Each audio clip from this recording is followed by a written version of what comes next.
Do you think we'll be able to make it there before nightfall? Piece of cake. Come on. What are you waiting for?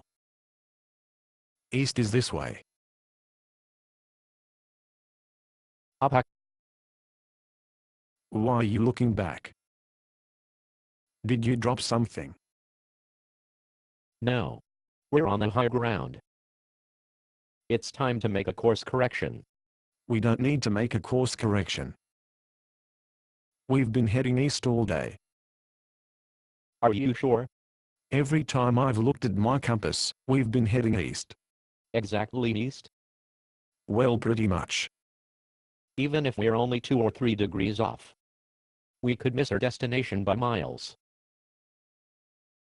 Miles? Miles. So, do you think it's worth pausing for a few minutes to save a few miles? My feet tell me yes. But why are you looking back? Our destination is this way. We don't have the map. So, landmarks won't help us. The only way we have to make course corrections is to look back and see where we wandered off course. What's the matter? Well, according to my rough calculation, if we head east and don't make any further mistakes, we'll end up about 2 miles south of our destination. No kidding. No kidding. And you calculated that by looking back? That's right. Now, do you think it was worth pausing and looking back? You coming? Huh? Oh, no, yeah, sure. What's the matter? Do you doubt my calculation?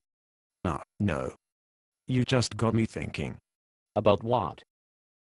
Well, the pastor keeps talking about the need Christians have for a daily quiet time and a monthly getaway for prayer and meditation.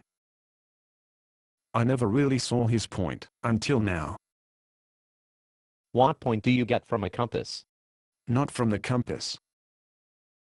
From making a course correction. It never even occurred to me that hiking with a compass had any room for error.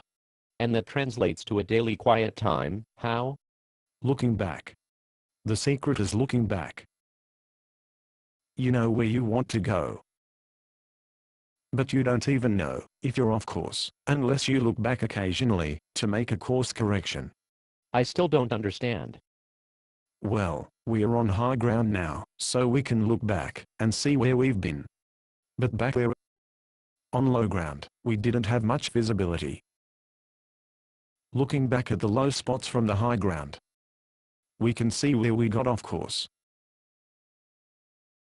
Spiritually off course. But it's even worse than that. How so? During the rat race, we don't even have a compass to guide us in the low spots. We just go in some general direction, we go with the flow. But what if the flow is not where God wants us to go? Without making a course correction every day, we could be accumulating errors that would take us miles off course. And that's assuming we know where we are going. That's why we need a monthly getaway to plot our next trip.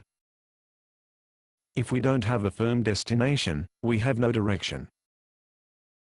We're just wandering aimlessly. All right, you talked me into it. I'll set aside time for a daily quiet time and a monthly getaway, if you will. It's a deal. Now, aren't you glad we paused for a course correction? What's our new compass heading? 5 degrees north of due east. Lead the way. Based on a play by Bob Snook.